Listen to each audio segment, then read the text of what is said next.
so this also banned the advocacy for religious belief in public spaces. So in the status quo, we have a lot of conflicts in the Middle East because of different religions happening, getting conflicts over streets or against countries. Okay, and first, I'm just going to give an example. So in North Ireland, there are Protestants, right? And the other people are the Catholics. And those two religions cross together, creating chaos like wars between countries or communities, or just people fighting over each other because they think that their religion is better and just better than the other religion, which can create a lot of social distrust. And also, social distress, and it also can make more hate to opposing religions in the communities, and also make people afraid to get into those religions because make people afraid to join religious acts because they are feared that the opposing religion might come and harm them when they are doing traditional acts. Okay. So the burden in this debate is conflict and ineffective, which I will talk about conflict, and second speaker will talk about how advocacy for religious belief in public spaces are ineffective. And okay, so the first argument is that small conflicts can spark big events. Okay, so for example, you have two big religions. You have two religions on the streets advocating for themselves, and now the one of them are starting to say that the other is not good because they're trying to because overall the intention of religion is to get more supporters, right? So today you're all going to get this person into your own religion, and you start telling him like your religion is better, or the other religion how bad it is, that it wants to harm people or to do something, and that which can spark arguments on the field of religion, right? And okay. Doesn't suppressing religious advocacy help to spark more animosity, because these two religions are never actually able to properly characterize one another, so they just have harmful stereotypes and they continue to believe them. Can I repeat?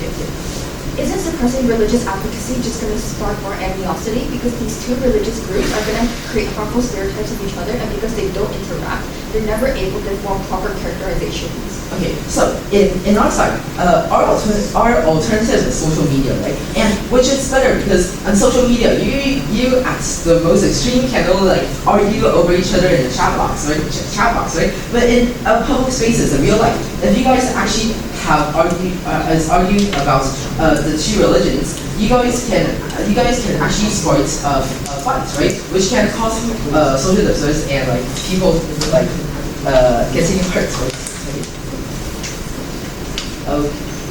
Okay, so what can these things cause? Okay, so there are a lot of countries where religious parties hold a great power, right? And which can cause diplomatic issues if both countries' religious beliefs are crossed together and starting to argue. Because in religious countries where a religious leader holds quite a lot of power, they actually can start a war on the other country, like is sometimes in the Middle East and in civil wars in other kinds of countries, right? Which can cause chain reactions and hurting not only those two countries, but hurting the other countries in things like closing streets or giving sanctions to certain things. I don't know. Okay, actually, yes. Countries that engage in conflict because of religious differences are probably going to do so also on your side of the house. Can you explain the linkage between religious advocacy in public places and conflict between two nations? Okay, so it's actually not going to happen on our side that much because in public, if you're going to advocacy for religious beliefs, then they're probably not going to be only yourself, right? It's probably going to be a group of people like shouting like, okay, like Islam is the best religion in the world, something like that, right? And which can cause opposing religion to argue with you, causing a fight. And that fight might be the reason that country goes to war, because that country might be a religious might be a religious country where a religious leader actually holds power, and in some of the country's military and international diplomatic things, right? And in our alternative social media, it cannot actually cause that much harm to the society, and because you guys can only argue in the chat, right? You guys can't actually get actual harm, and yeah, you guys can't actually get harm in social media, right? Okay, I'm going to talk a little bit about I'm going to talk a little bit about how talking advocacy in public places are quite not effective, and social media is better because in public places, sure, you can like shout a lot of things in the streets, and a lot of people might like come to you and like ask for a lot of things, but social media is like evolving right now, and it can actually provide more benefits to your religion that you're supporting, and other than that, the second speaker will improve the ineffective arguments. Okay, and yeah, I'm proud to do this. Thanks. May we call upon the leader of the opposition? Here.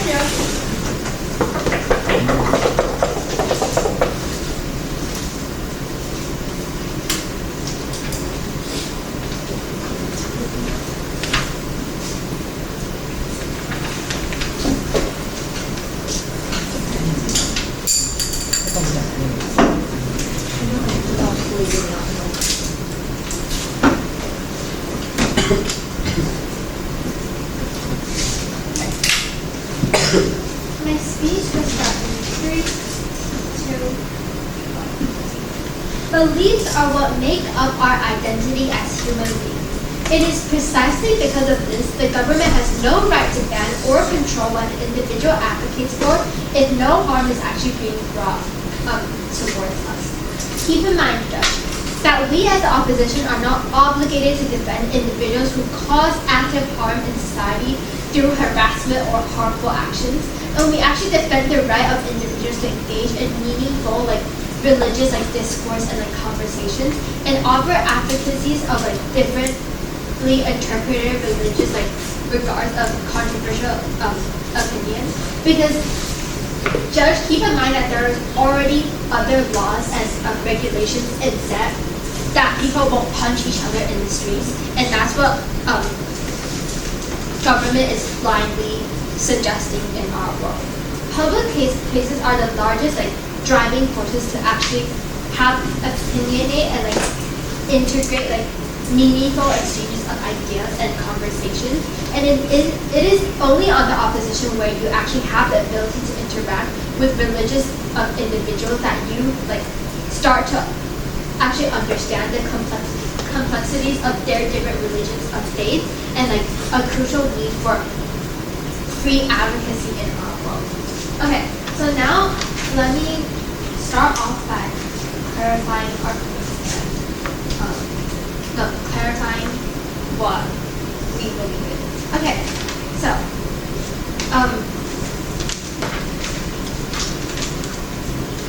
in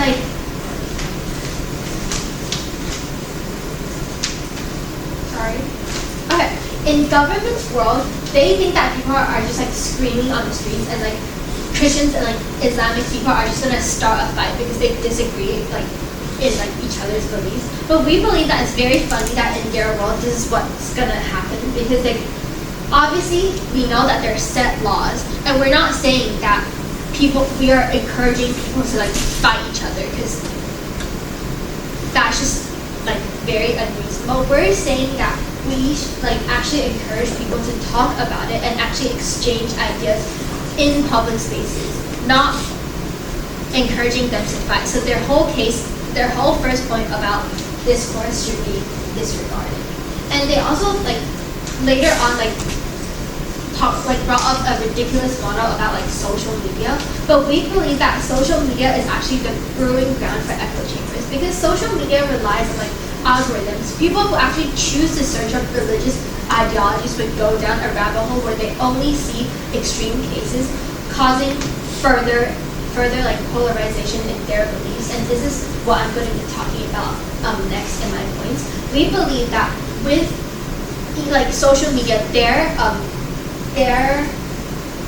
like model and what's going to happen on their side is ultimately there's going to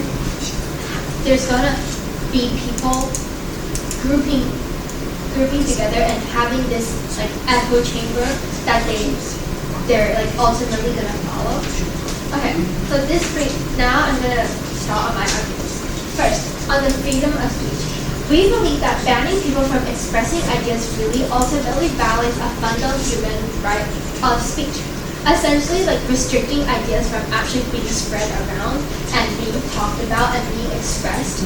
And we believe that governments are actually not allowed to ban this fundamental human right, especially when it actually harms our society and the sharing of ideas about religions and what we as a human being believe in. And this is the whole point of my case today. Okay, second on the ideas of echo chamber and what I talked about in our rebuttals. In society, people are actually grouped and surrounded by people with like similar beliefs. And like, for example, your whole neighborhood is Christian and you go to this church. So in order to actually be open-minded and get other perspectives, people have to go to public spaces and actually interact with people with different ideas, religions, and backgrounds. And this could only be done in public spaces where they are openly allowed to express their ideas.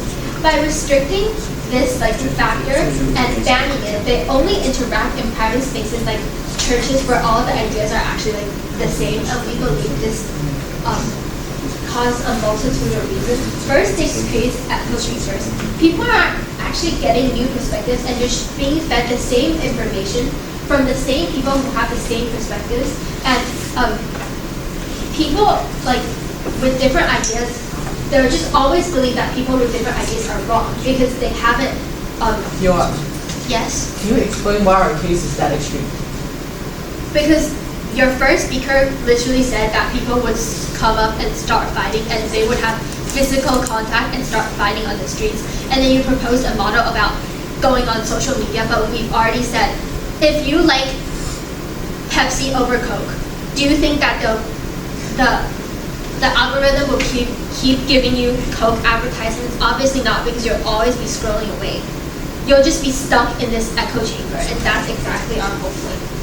We believe that people with different ideas, like, they'll believe that they're always wrong. And they'll be stuck in this place where, like, one neighborhood would essentially believe in one thing, and another neighborhood would believe in another thing, and they ultimately wouldn't be able to, like, express and exchange ideas.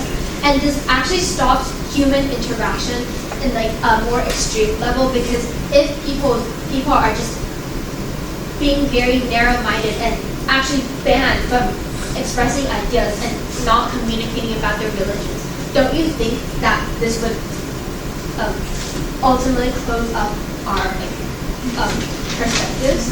Okay. Thirdly, on a more positive argument, we believe that with religion, religion is actually more likely to spread and turn into a place where people actually find peace instead of fighting, because religion is supposed to be a source of salvation. When we're able to actually allow people to talk openly about religions, ideas would actually be discussed and interpreted in different ways. And instead of disagreeing, people are actually able to debate amongst these topics and religions, and this actually helps biological truth and guides people to light. And also with LGBTQ and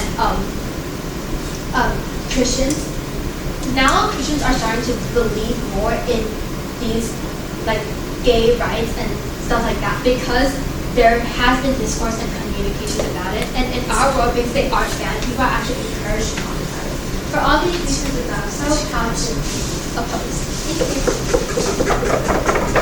Thanks. We recall upon the Deputy Prime Minister.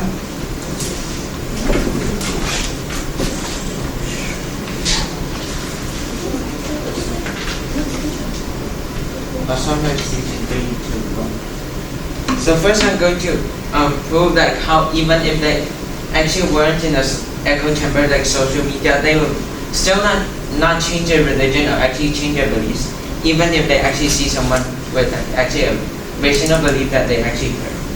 And also next I'm going to talk about how social media is better and how conflict is not actually the most extreme case. So now like it's actually not a point to actually like listen to other religions. Like the point is actually to like get more supporters for the religion. So like even if they heard like a rational case about like how like for example if one religion is better, how like what they're doing is actually like unreasonable, they're still not going to listen. So that's why like even if social media was an echo chamber, it actually does not hold that much weight or is like not relevant. So now on like how conflict is not the most and how conflict is not like the most extreme case when like religion comes. So like you said something about on how like religions are like the basics of humans or something. So that means like they're like the most important part of the of humans. So like if there's something you're really important, someone disapproves with it, and like says theirs is better, then it's easily going to spark a conflict. So that's why like conflict. Yes. What we mentioned in our first week is that belief is integral to an individual, so they have that freedom of right to express their opinion. Furthermore, how do you believe individuals are going to interact if they're not allowed to share and have check and balance systems to keep their opinions in place?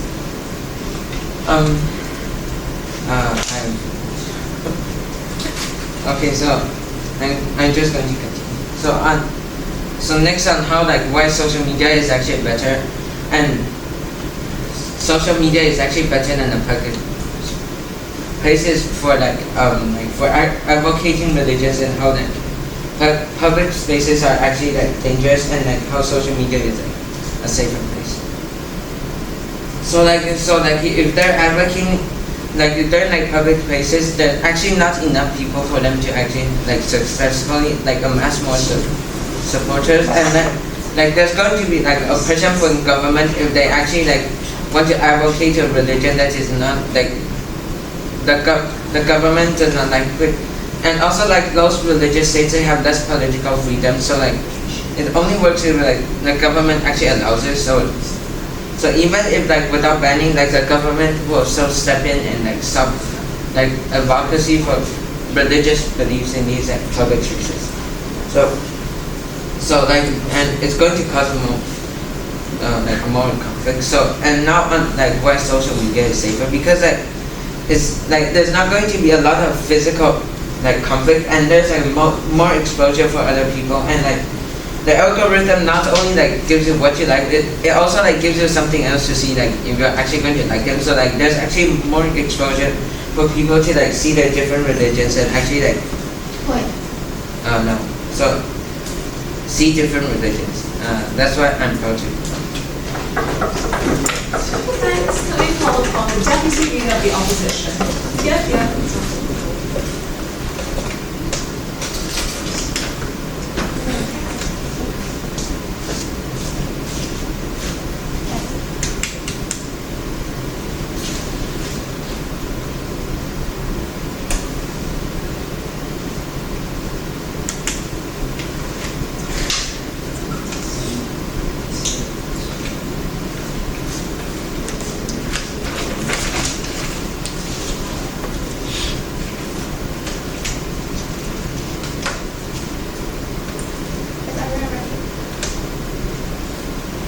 Belief is the core fundament of our society. In no world should the government ever have the right to both morally and justifiably ban the key principles that bring a society together in a cohesive and wholesome manner. For these reasons, I'm so proud to oppose. I'm going to do two things in my speech today. Firstly, on a few rebuttals before I move on to my two extensions. Given that, let's look at a few things that lead to government's demise. Firstly, they tell you about how there are conflicts throughout like regions with religious leaders. We tell you a few things against this. Firstly, I think this is completely irrelevant to this debate. I think banning advocacy of religious beliefs in public places is not going to change the fact that there is going to be religious leaders in like Middle Eastern regions and things like that. I think if government's goal is to change this, they should probably like look into another debate topic or go to another debate front.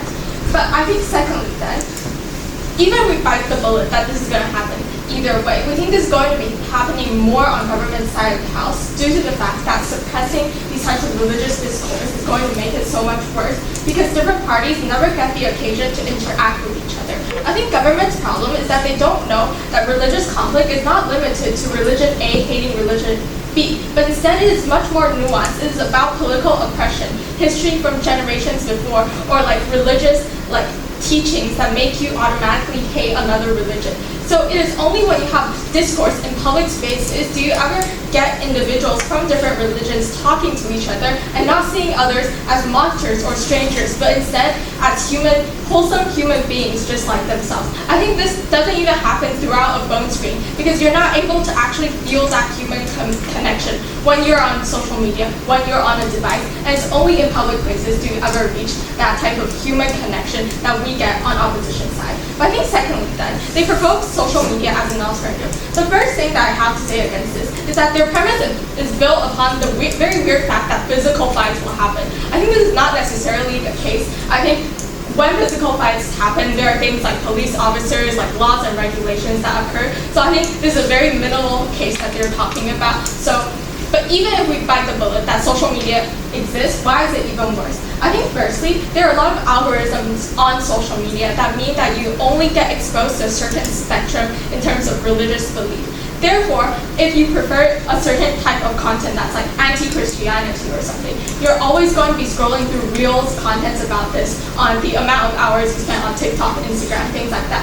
At the end of the day, you get a very polarized vision of religion as a whole, and you're not really able to embrace what other people believe, and that is the problem with social media. But I think on the comparative then, in public places, you're actually able to go up to people and you're kind of forced to interact with these individuals and confront different beliefs. I think at the end of the day, this means you're actually talking to other people who do not believe the same things as you, and this means that you're more able to at least understand and comprehend what the other person is thinking, instead of sitting at home on TikTok, eating a bag of crisps, and always like looking at the same things you've been thinking for like the amount of years you've been alive on this planet. So I think it is exclusive to opposition to ever get that.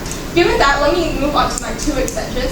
Firstly, why the government does not have the moral right to ban something. Let's look at the cases where governments actually ban things. They ban things like A, drugs, B, hate crime, C, defamation. What these things have in common is that this causes a direct harm to others or the individual themselves. In terms of this motion, then, opposition must prove that the harms of religious belief advocation completely outweighs the benefits in order to justify why banning is the only solution here. Otherwise, we think on their side of the house, we can just regulate, implement rules and things like that, and that will be completely sufficient. So let's just look at this cost-benefit analysis very simply. On our side of the house, we tell you that there are so many advantages to the application of religious belief. We tell you this allows people to find salvation in places where they literally don't have any beacon of hope.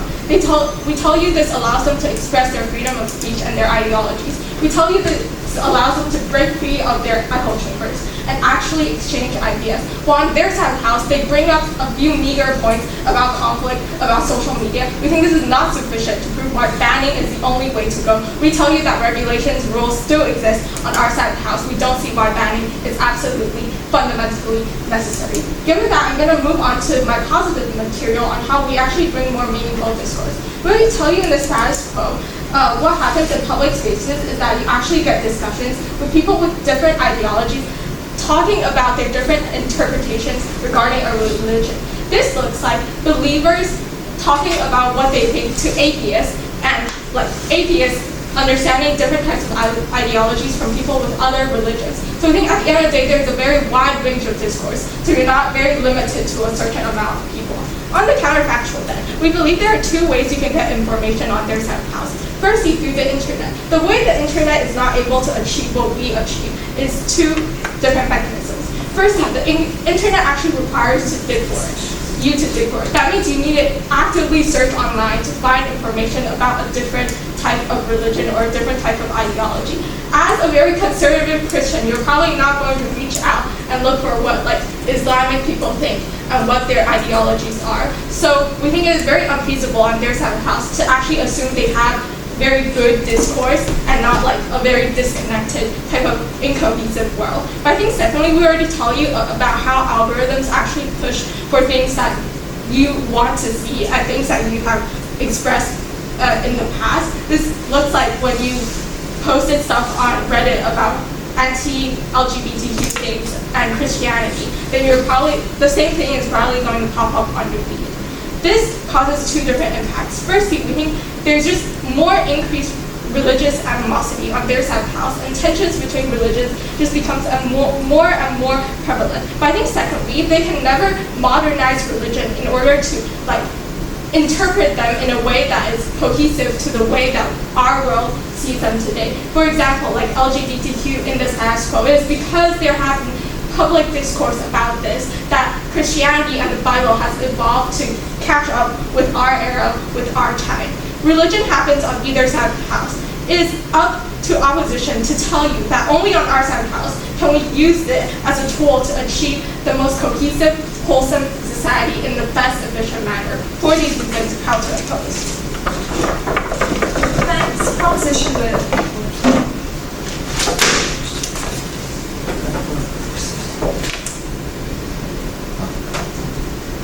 Give me a second.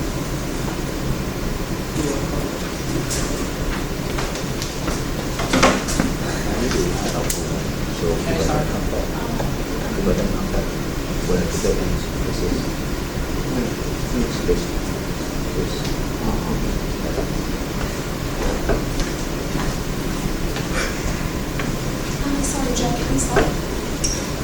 Yeah, go ahead. I will start my speech in 3, 2, 1. So I think there's a big problem with the opposition side of this debate.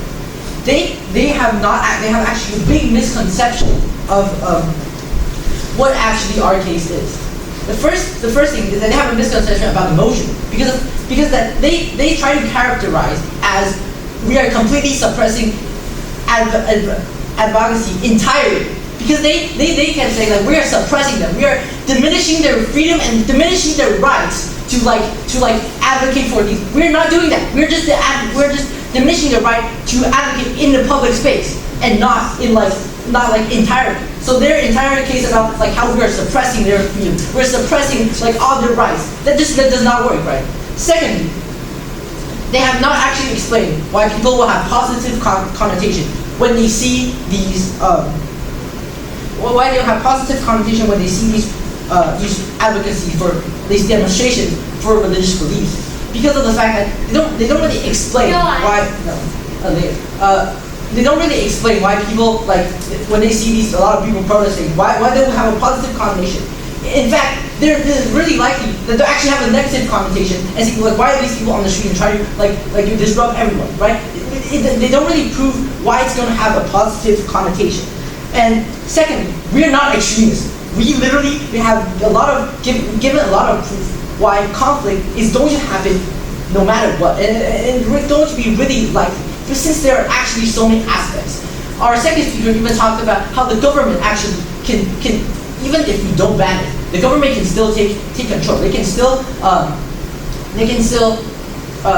for example, they can send like militia, they can send military troops to stop, because if these people who advocate in the public space, if their beliefs cross paths with the government itself, and also,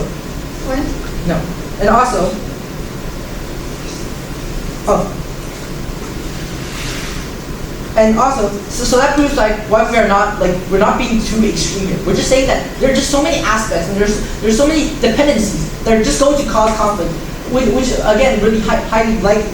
And also, the opposition side, obviously they have told us like we don't really ban. Banning is they have talked about that banning is too extreme, and we just need to regulate it. But first is they don't have any mechanism, so that should just not be credited. They don't really. It's just an assertion, right? So so technically they aren't going to be regulating anything, since they just come up here and say, oh, we're going to make laws, we're going to regulate, but they don't really explain how. So that is why we shouldn't take their take their credit of their case of being having regulation. I'm actually going to give an example here of why people are going to have a conflict. It's another example. And this example is ethnocentrism, which is basically like you believe that your ethnicity is better than others, which is highly going to happen similar to religion. Because ethnicity and religions are actually kind of similar, right? You have the same beliefs, you're like same group of people, and you're probably led by one person. So ethnicity and religion actually have the same thing. Also, I want to talk about how they kind of like try to mix beliefs and religious beliefs together, since they are completely different. Beliefs are what you think, is what you think, what I think, what you think. Religious beliefs are what the religion thinks. It's like, you know, like for example, the Bible, what is written in the Bible, so not actually religious beliefs. And when beliefs and religious beliefs, when they cross paths, and that is why you would follow religion, that is why you would actually have the incentive to follow religion, which is why there's going to be advocacy, yes. Exactly. Like, how are you supposed to argue in private spaces when everyone believes the same thing? Like, a Christian can't argue a Christian if they believe the same thing. I'm going to go on that later. Okay. So I must also give a response to the echo chamber. First is that sure, okay. What if what they like to talk about Instagram and TikTok? They keep feeding you like these information. First, I think that's not. I think there's a problem with that. Is that social media is not just Instagram and TikTok. There's like YouTube, which sure they also have similar recommendations, but you can't just characterize social media as just one complete thing, right? So and as advocating can be diminished by advocating, and that is one of our case points. Because of the fact that when a lot of people are talking about this, when a lot of people are talking about, we should gain more, we are advocating for this religion, and we believe that maybe you should join, or maybe these people need to be more respected, and that is why with like this large amount, you're probably not going to escape it. It's probably, even if you are a Christian hater, you can't, even if you're a Muslim, Islam hater, you're probably still going to get noticed with the sheer amount of advocacy. So again, their rights are not getting suppressed. And then, and also, they kind of have a contradiction where they say that these, like for example, they talk about conservative Christian, right? And then they're not going to care about Islam. But then they also talk about like when two big religion groups, when they're advocating in the same public space, they're going to relate to each other. But then they also talk about like these conservative people are going to not care about each other. So that's just being contradictory, because first they say that they're going to care, but then they say, they're not going to care, and we believe that it's not going to care, and there's going to be conflict, there's going to be issues between these two people. And also, lastly, I'm just going to do some clash, and which is, I think, is just the best case versus worst case, and I think the best case is when, you know, like what they talk about, like there's going to be harmony, there's going to be good connotations, but I think one issue that, in their best case, that they completely lack is that this hatred, we are human beings, we're going to have hatred, we're going to think we are better than others. That is just, it's like inevitable, that's inevitable, right? We are human, we're going to have hatred, we're going to like think that we are better than others. So that is just something they lack, because it's basically impossible for like an entire group of people to think, we are just like a commoner, but because you have that, you're a human being, you have that like push, right? And in our best case, there's not going to be conflict. And one winning factor is that we are much more safer than the other side. So that is why we win this debate. I'm very proud to propose. So to conclude, the substantive motion opposition with.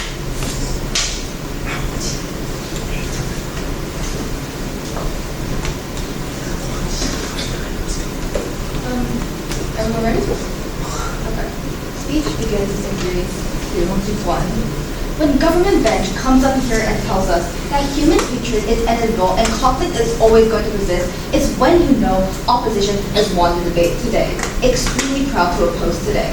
Before I enter onto my clash analysis, some brief emphasis on what exactly an opposition case is, I'm going to interact with the few things we hear from government whip.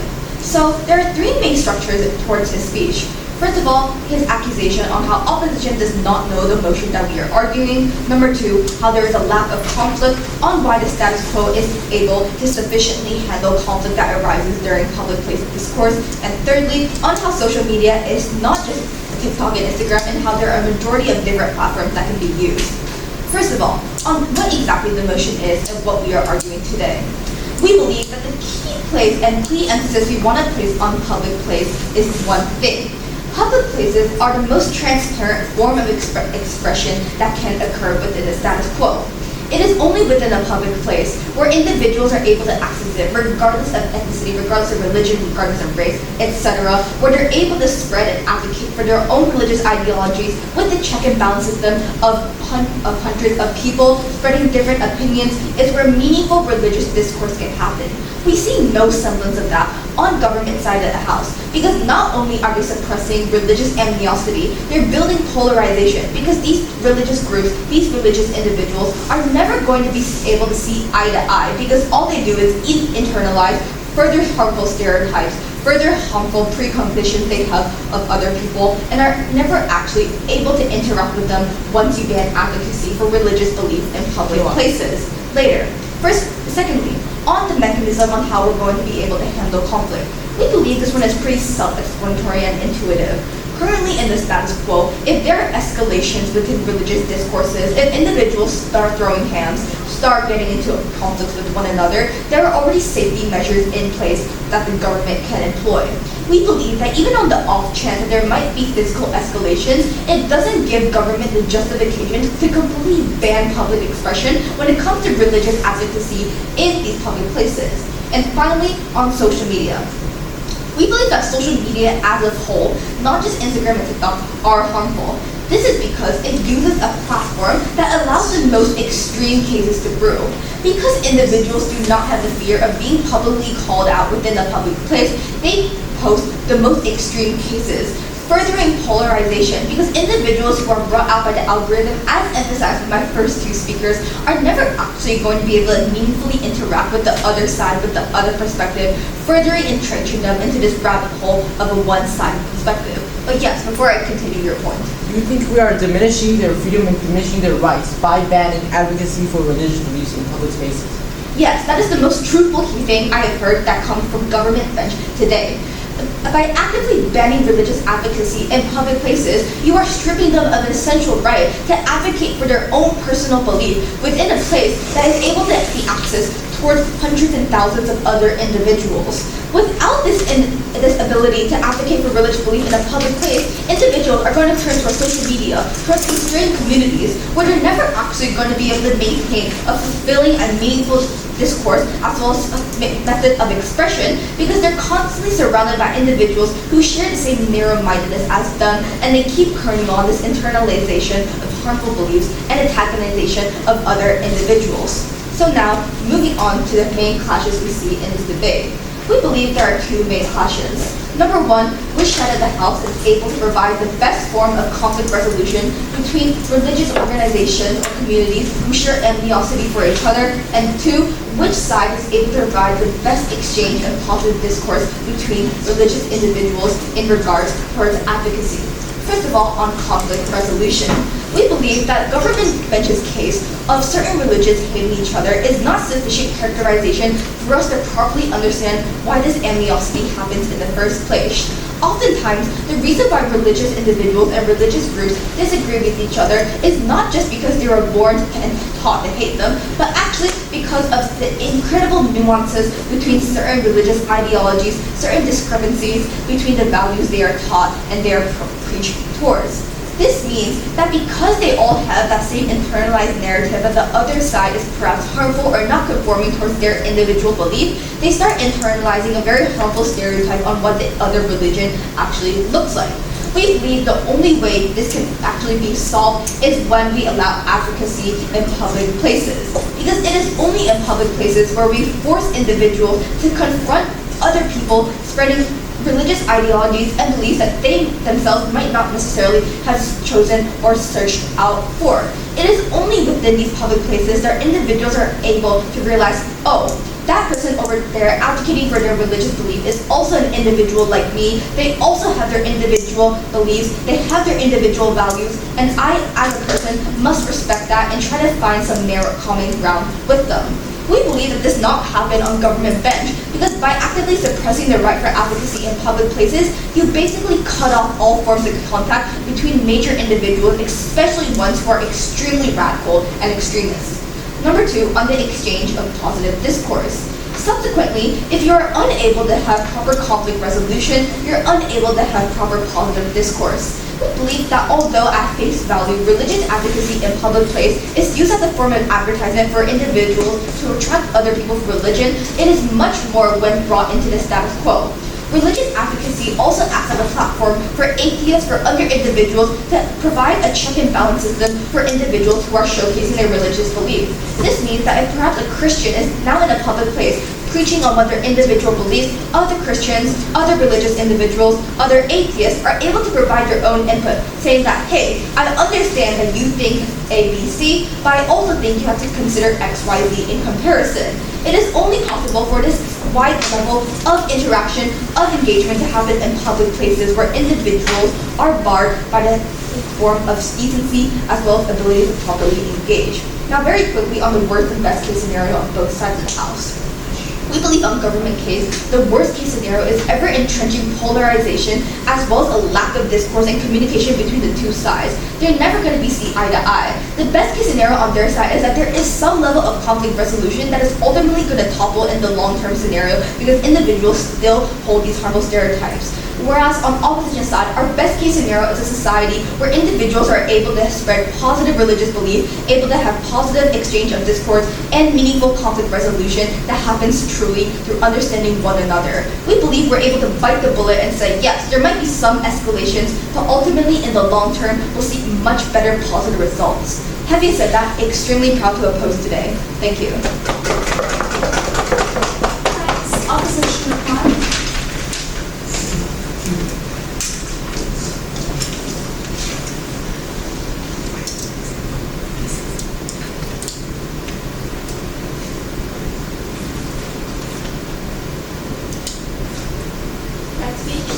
In 3, 2, 1.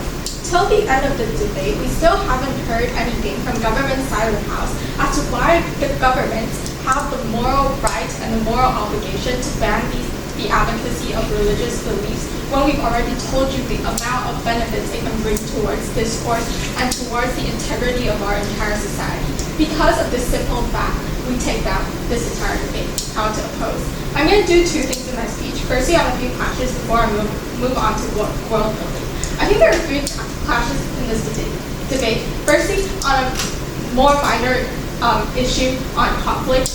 Firstly, they tell you how like in Middle Eastern countries there are a lot of like religious leaders that cause a lot of religious conflicts. We already tell you how on the fact that this is completely irrelevant to today's debate, and there's no correlation between advocacy of religious beliefs and the promotion of these types of religious wars within Middle Eastern regions. They never come back towards us against this, therefore you should disregard their entire argument on conflict. Secondly then, on a more major clash on discourse, what they tell you in their very, very last word speech is that we are human. And as human beings, we are pushed to hate and we are never really able to integrate each other's ideas into our mind.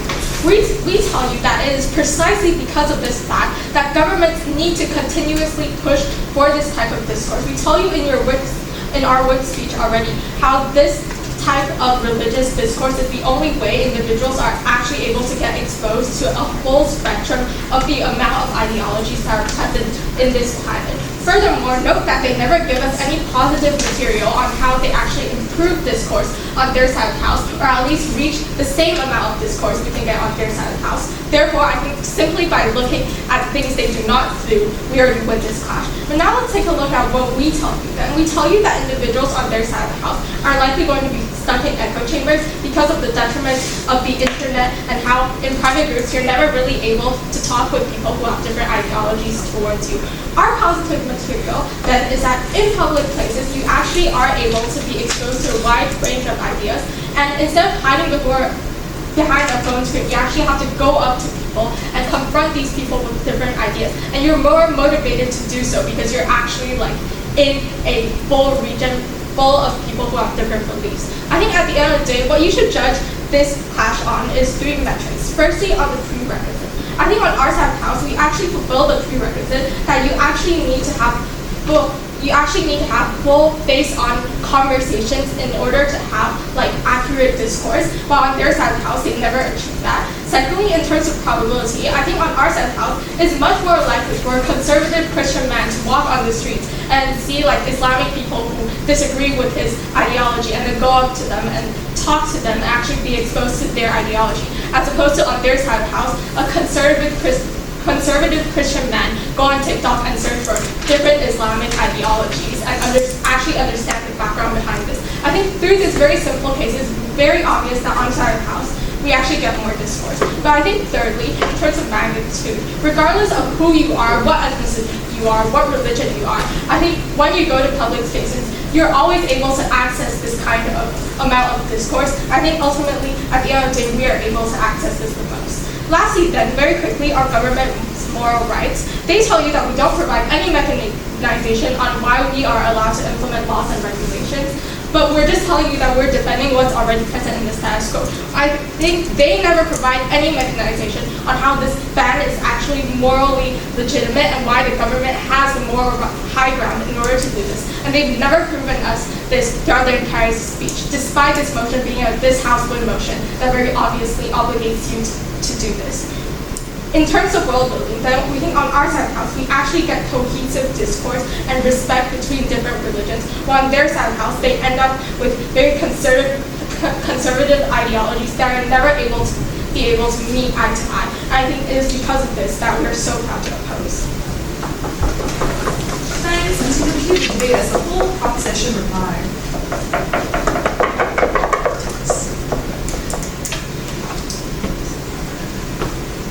Okay, so first I'm going to talk about contribution, right? So the opposition side did not actually interact with our side's first and one of our principal arguments, and that's the butterfly effect, which is like something small could affect into something like a war or something like big. And why is that important?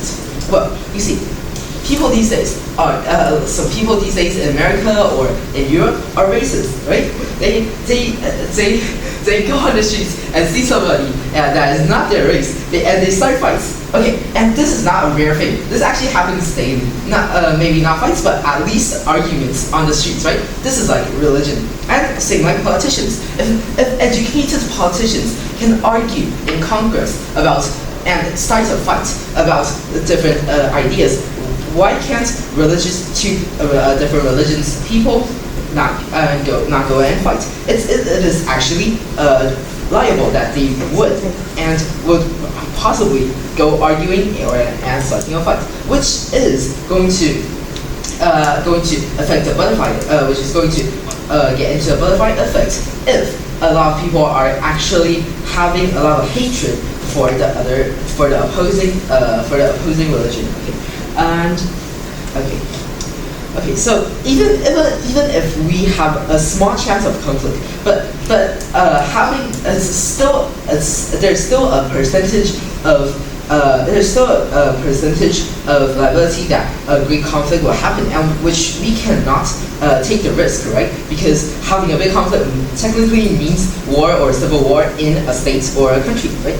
All right, and okay, or advocating alternatives. Well, technically, this motion, right? It says we're going to ban public advocation, which means that we can still do it in church and on TV, because church is a private place and owned by a private person, not by the government. And on TV, which is a bit like social media, on news, right? Okay, we are not putting people who want to advocate in quarantine. We're not confining them. We're just telling them that you should probably not go onto the streets and talking about it, because there are people who oppose your views, and which might turn into arguments, which is going to happen like a conflict, right? Okay, so freedom doesn't exist anywhere when somebody is getting hurt or dying because of an act. Okay, and for all those reasons, I'm proud to propose. you, thanks. That concludes the round. You may cross the floor, shake hands, and please wait outside. I'll call you back in 10 minutes with an audience. Good.